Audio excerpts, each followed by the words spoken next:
زیادہ سردی لگنے پر اپنی بیوی سے بات کرنا شروع کر دیں، وہ کوئی نہ کوئی ایسی بات ضرور کرے گی جس سے آپ کے تن بدن میں آگ لگ جائے گی۔ کرپشن اور سیاست کے بعد رضائی ہی وہ واحد چیز ہے جس سے بندے کا نکلنے کا دل ہی نہیں کرتا۔ جب بھی بارش ہو رہی ہو تو ایک بالٹی صحن میں رکھ دیں اور اس میں بارش کا پانی جمع کریں، اس کے بعد 3 دن تک دھوپ میں رکھیں اور اس کے بعد اس پانی سے سر دھوئیں تو آپ کے بال گیلے ہو جائیں گے۔ بور ہو رہے ہوں گے، سوچا کہ آپ لوگوں کی نالج میں اضافہ کر دوں۔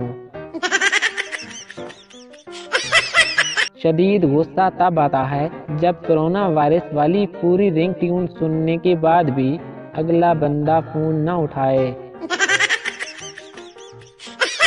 ایک تو یہ مانگنے والوں نے بھی اپنے بچوں کو ایسی دعائیں رٹائی ہوتی ہیں کہ حد ہے۔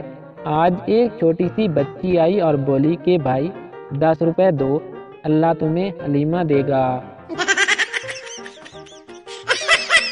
لڑکی کی عمر پوچھنے سے بہتر ہے کہ بندہ اسے آنٹی کہہ دے، وہ خود کہے گی او ہیلو ابھی میں 20 سال کی ہوں۔ میں نے ایک کلاس فیلو لڑکی سے کہا کہ کیا تمہیں یاد ہے ہم ایک ساتھ پڑھا کرتے تھے؟ تو وہ کہنے لگی کہ پڑھتی تو میں تھی، تم تو بس مرغا بنا کرتے تھے۔ ڈاکٹر پاگل سے تم چھت سے کیوں لٹک رہے ہو؟ پاگل میں ایک بلب ہوں جناب۔ ڈاکٹر تو پھر تم جل کیوں نہیں رہے؟ پاگل ارے بھوتنی کے یہ پاکستان ہے، لائٹ نہیں آ رہی۔ بیویاں چاہتی ہیں کہ شوہر ان پر مریں، جب شوہر ان پر مرتے ہیں تو کہتی ہیں پناہ جا کے مر، اور جب پناہ جا کے مرتے ہیں تو کہتی ہیں ہائے میں مر گئی۔ ایک بچہ جو ٹی وی کا بے حد شوقین تھا اور ہر وقت اس کے ذہن پر ٹی وی ہی سوار رہتا تھا، ایک دن اس کی ماں کی طبیعت خراب ہو گئی اور اس کے سینے میں شدید درد تھا اور گلے میں تکلیف کی وجہ سے آواز بھی نہیں نکل رہی تھی۔ دوپہر کو اس کے ابو نے ٹیلی فون کیا اور پوچھا کہ تمہاری امی کی طبیعت اب کیسی ہے؟ بچے نے بستر پر لیٹی ماں کی طرف دیکھا اور بولا کہ ابو تصویر تو ٹھیک آ رہی ہے، ہاں البتہ آواز خراب آ رہی ہے۔ بچپن میں مار مار کر سلاتے تھے اور اب مار مار کے اٹھاتے ہیں، پتہ نہیں میرے گھر والے آخر چاہتے کیا ہیں۔ ایک سردار اپنے ساتھ گدھے بیچنے نکلا تو راستے میں اسے شک ہونے پر سردار جی نے گدھے گنے تو تعداد 6 آ رہی تھی۔ سردار نے گدھے سے نیچے اتر کر گنے تو گدھے پورے 7 ہی تھے۔ سردار واپس گدھے پر چڑھ گیا اور پھر سے گدھے گنے تو تعداد پھر سے 6 ہو گئی۔ سردار نے سوچا کہ اب پیدل چلنا ہی ٹھیک رہے گا، کم از کم میرے گدھے تو پورے رہیں گے۔ کچھ خواتین بازار دھاگا لینے جائیں تو واپسی پر میچنگ کے 2-4 سوٹ احتیاطاً خرید لیتی ہیں تاکہ بچا ہوا دھاگا ضائع نہ ہو۔ جو لوگ بھی کرونا وائرس کی ویکسین لگوانے کا سوچ رہے ہیں وہ ذرا غور سے سنیں۔ میرے ایک جاننے والے نے ویکسین لگوائی۔ ویکسین لگوا کر جیسے ہی وہ گھر پہنچا تو اس نے محسوس کیا کہ اسے دھندلا دھندلا سا دکھائی دینے لگا ہے۔ اس نے فوراً کرونا سینٹر فون کیا اور اپنی صورتحال سے ان کو آگاہ کیا تو انہوں نے اس کو بتایا کہ جس نرس نے اس کو انجیکشن لگایا ہے اس سے بھی ایسا ہی محسوس ہو رہا ہے، اس لیے اس کو فوراً سے پہلے واپس آنے کو کہا تاکہ وہ نرس کو اس کی اینک واپس کر کے اپنی اینک لے جائے۔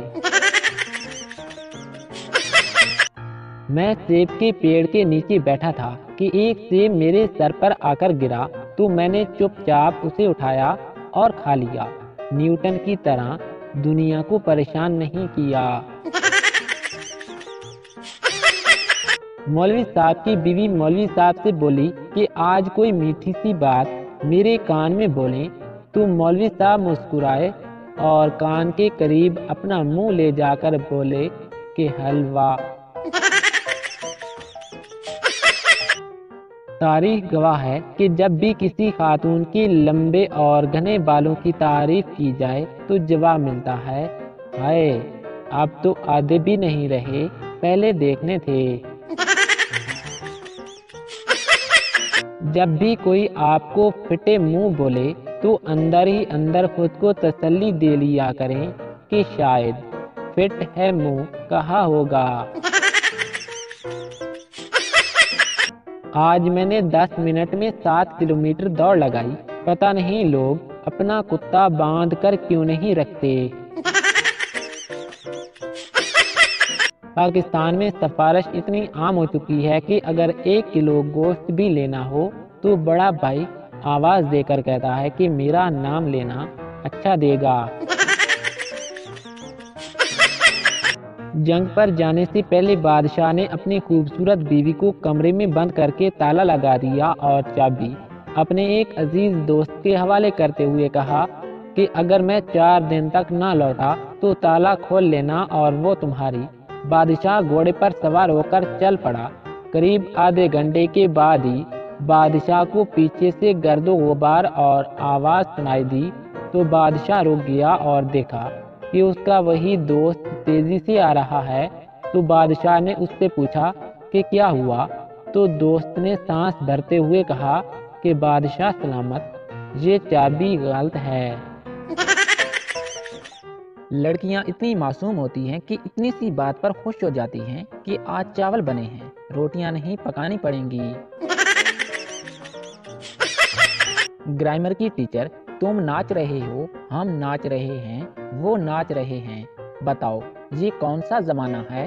شاگرد، یہ زمانہ بے غیرتی کا ہے۔ بابا جی کہتے ہیں کہ ڈاکٹر کتنا ہی قابل کیوں نہ ہو، بچوں کے اسکول ٹائم میں ہونے والے پیٹ درد کا علاج نہیں کر سکتا۔ بابا جی کہتے ہیں کہ انسان کو ہمیشہ خوش رہنا چاہیے کیونکہ کریلے جیسا منہ بنا لینے سے مسئلے حل نہیں ہو جاتے۔ آج میں نے غور سے آئینہ دیکھا تو احساس ہوا کہ معصوم لوگ اب بھی اس دنیا میں زندہ ہیں۔ محبت میں جس کو بھی دیکھا ہے روتے ہوئے ہی دیکھا ہے، یہ محبت کہیں ٹشو والی کمپنی کی سازش تو نہیں۔ بابا جی کہتے ہیں کہ پتر، اگر کسی کا اخلاق دیکھنا ہو تو اس کا موبائل فون چارجنگ سے ہٹا کر اپنا لگا لو۔ ایک دفعہ کا ذکر ہے کہ ایک دفعہ بابا جی بیمار پڑ گئے تو وہ ہسپتال میں تھے اور انہوں نے نرس کو دیکھ کر ایک شعر کہا، کہتے ہیں کہ روز آتی ہو اس کفن جیسے لباس میں، اج کالا جوڑا پا ساڑی فرمائش تے۔